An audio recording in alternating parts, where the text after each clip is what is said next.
when it comes to men. And joining me to have that conversation, we are joined by Patrick Levins Ondego, who is an author and also a lawyer, joining us from our, city studio. Thank you for joining us, sir. We're also joined by Onyango Otieno, who's a mental health advocate. And later on, we're going to be joined by Dr. Catherine Siengo Mutisia, who is a psychiatrist. But gentlemen, let's kick it off. And I'll start with you, Mr. Ondego. You are an author and a lawyer, but you've also written in regards to mental health when it comes to men. Let's start with, what is your experience, Ondego, on writing regarding mental health when it comes to men? Thank you. My writing experience when it comes to writing about men on matters mental health has been quite some adventure, because I tend to learn that there are real stories that are not being told out here, that there are too many scars that men hide and are not willing to just open up to anyone for their scars to be seen as beauty marks. So I've also found it quite a learning experience to write, to talk about people on their stories and then keep on writing more about them. So it's been quite a task. It's been a learning experience, and it's been quite refreshing, because I've been able to put, myself in the shoes and be able to walk the journey together, but just through writing. All right. And what would you attribute the lack of men wanting to talk about specifically mental health to? What would you, attribute that to? First of all, I'd say stigma and the dominant logic or the society's perception when it comes to men. You see, since time immemorial, dating back to the Stone Age, if you could permit me a little latitude, you'll find that men were figured to be people who shouldn't, let their weakness be seen. That people who should be keeping quiet whenever they go through things that are quite painful to them, that are quite hurtful, and things that will actually change, the tides towards the direction. So men have been quite silent on such matters, and they don't open up, because when you see, especially with the current generation, that a man, shouldn't be seen to be a crybaby, to be told like, hey, I'm going through such things, and this is why I need your help. Right. Yes, okay. Big men don't cry. All right, let me hear from Onyango. And Onyango, you're a mental health advocate. Would you agree with the narrative that men rarely or seldom talk about their mental health, particularly when it's negative? Yeah, definitely. I do agree with the lawyer there. And, part of the reason is because, for me, I think for the longest time, in as much as, from Stone Age, there's a particular way of perception society had over men. I think the other reality is the fact that men, for the longest time, have been used both as tools and perpetrators of violence. And that is in regards to what a man was expected to become when he was older. So we're talking about being a warrior, we're talking about being a provider, we're talking about being the priest of the home. You're expected to do so many things, expected to know almost everything, because it is perceived that you're the pillar of society. Now, society lives within a culture, and culture is something that is not static. For the longest time, we also have been thinking that when we talk of something like African culture, is something that is very static, just imejificha kwa kona mahali, and it never moves. But culture is something that should flow.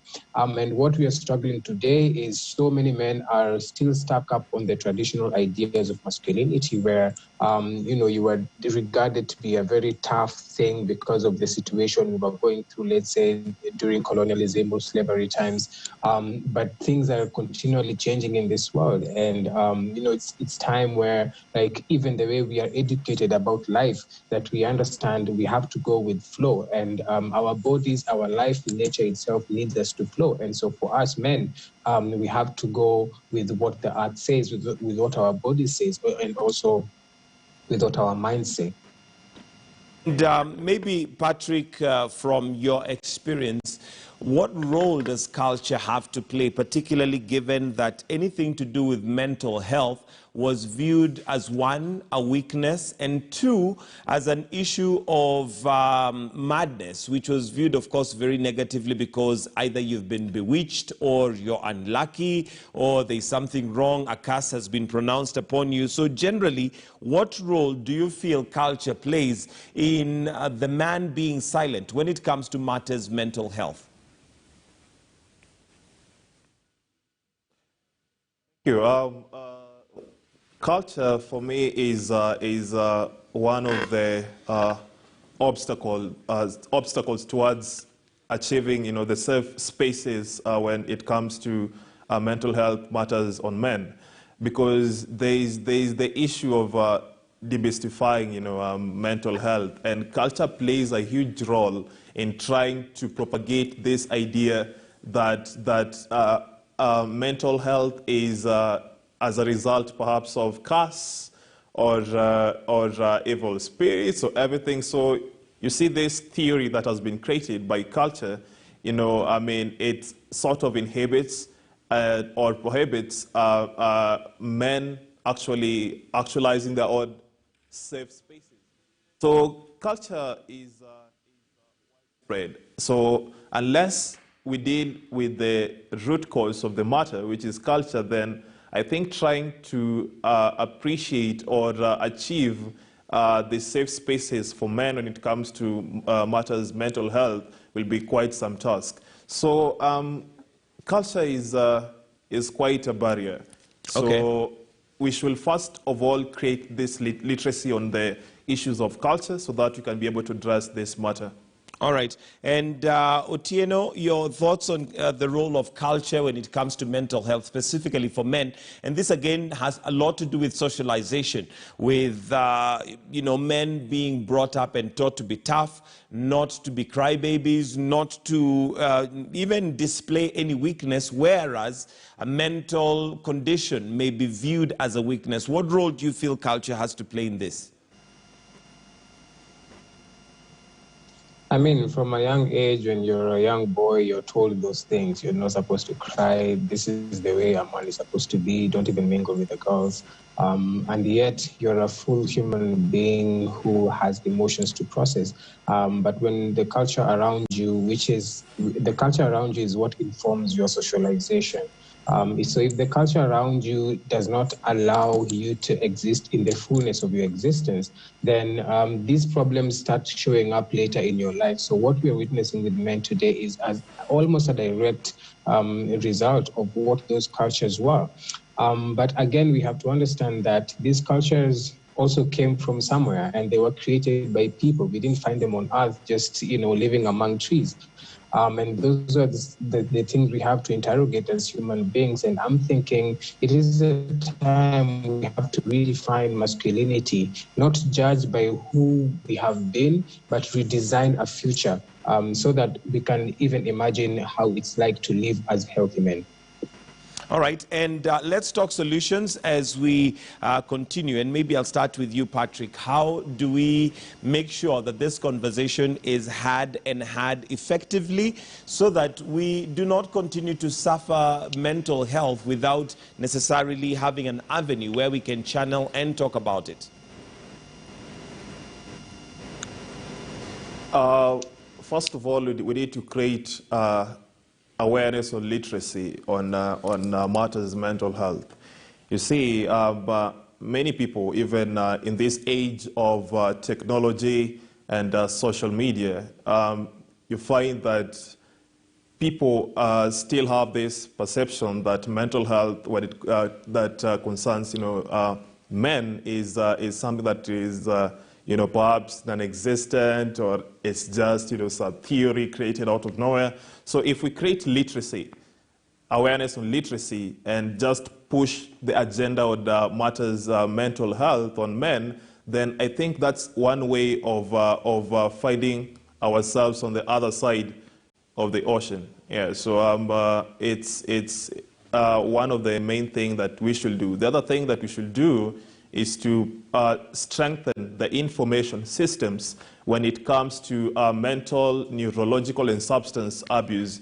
You see, when you look at Article 35 on access to information, so each and every citizen is entitled to this information. So by strengthening the information systems on such things will be something that is quite commendable. And then lastly, we can look at the issue of equipping the different healthcares or facilities or institutions that deal with mental health.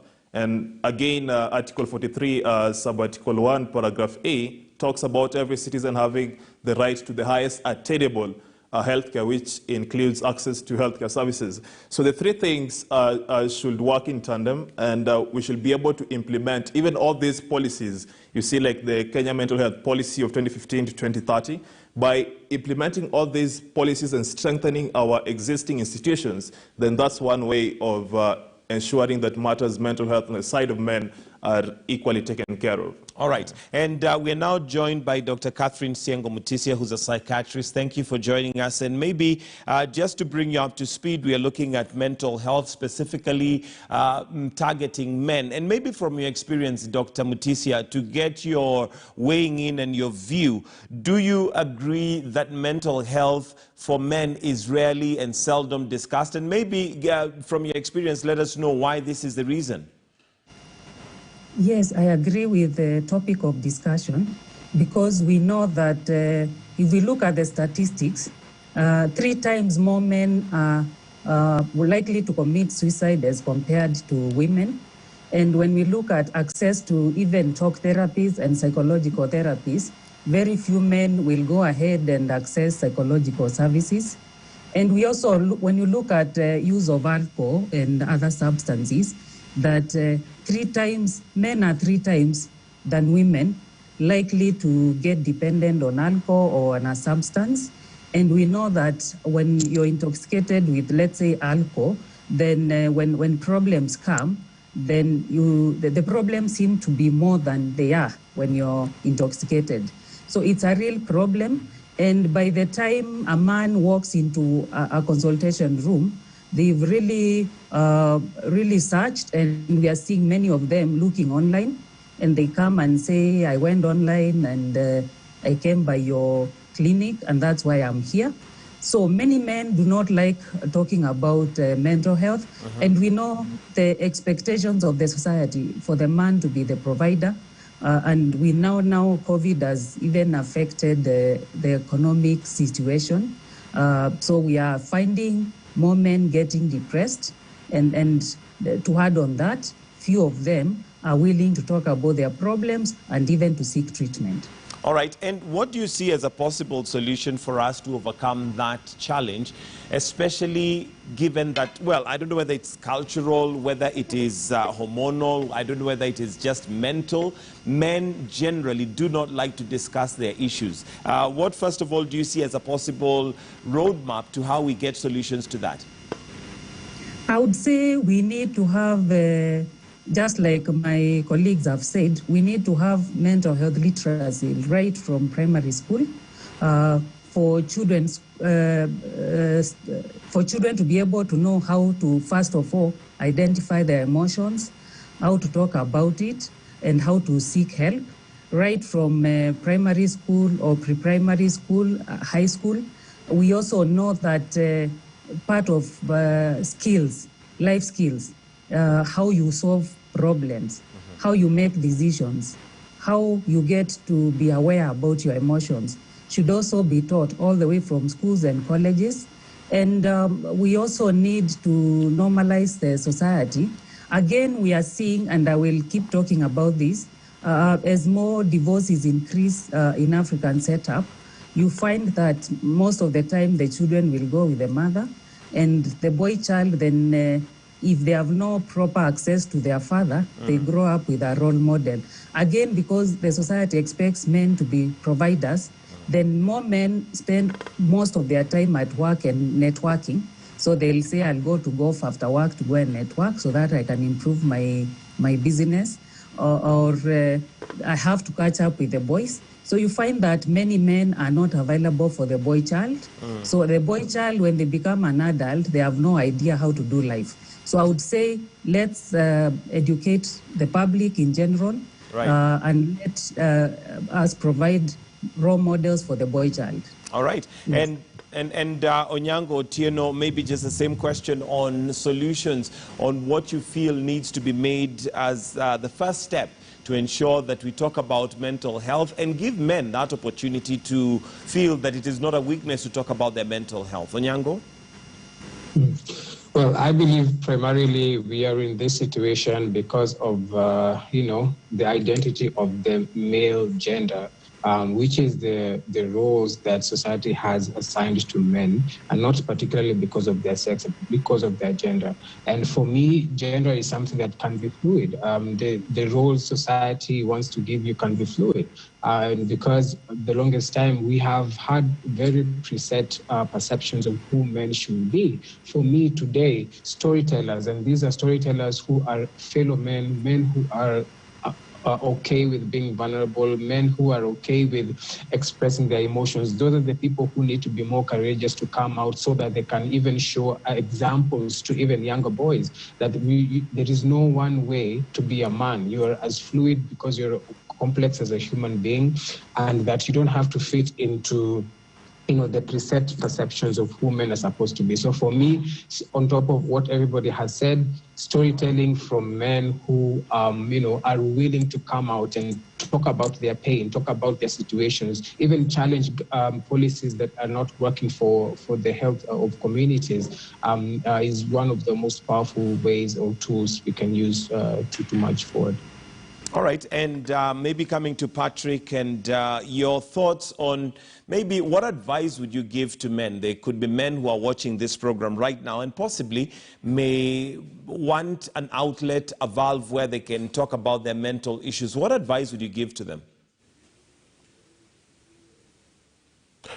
Thank you. To the men watching, I will tell them that it's okay to be vulnerable, just as Onyango has said, that it's okay to just expose your scars and find people who can be willing to understand who you are, why you are like that, and what are the possible ways to try and address the challenges and problems that you have. The other thing is that it's okay for you to seek the safe spaces, find out or join the organizations like what Onyango is doing to even support, men when it comes to different aspects of mental health, that it's okay for them to be part of such movements or organizations. And it's also okay for them not to just baggage their own selves and make their hearts heavy by, concealing all these things within themselves, that they can even open up, and there's always light at the end of the tunnel. So let's keep journeying together. All right. Dr. Mutisia, one of the unique things about mental health is that sometimes it can be very subtle. One may not even be aware that they have issues with their mental health. What are some of the general ways that one can self-identify? And secondly, you could be living with somebody who has mental issues, but you are not aware. You just think maybe they're being moody, or maybe they've lost their jobs and as a result they're just being quiet. How do we identify mental health issues that are of concern?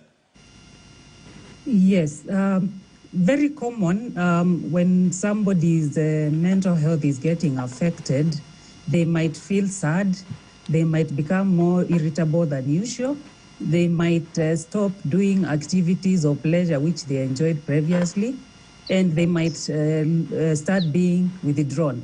And for men, because they don't talk about their issues, they are likely to self-medicate, so they might start drinking heavily, they might start being irritable. So those are some of the telltale signs. Sleep, lack of sleep, and it is always good to have talk therapy. And I will even tell you now, Mathare National Teaching and Referral Hospital has 20 psychologists. Previously, they didn't have any, who are available to even offer talk therapy at a very subsidized price of 500 Kenya shillings per session, which is quite affordable if you look at the cost of therapy in the private sector. So it's good to talk to someone, even if you're not free with a friend or a colleague or a relative. You can go to a psychologist, which will be a confidential discussion, and just talk about how you're feeling. And it is okay. And when we are talking to parents as well, we don't say these are the parenting skills for girls and these are the parenting skills for boys. So if you're bonding with your child, whether they are a boy or a girl, then they build their self-esteem. And when you use more positive modes of discipline, then the child's self-esteem is not, it's upheld. And when this child is old, then they are able to assert themselves when their rights are being violated. They are able to look for solutions whenever they have a problem. So I would encourage men to talk about their issues, and if you don't trust your friends, then you can go for confidential services. Yes. All right, thank you very much. And because of time, we'll have to wind it up right there. Thank you very much, Dr. Catherine Siengo Mutisia, who's a psychiatrist, Onyango Otieno, who's a mental health advocate, and last but not least, Patrick Lavins Ondego, who is an author and a lawyer. It is now 3 minutes to 8 o'clock. We're going to take a short break, but do stay with us. Morning Express continues after the break.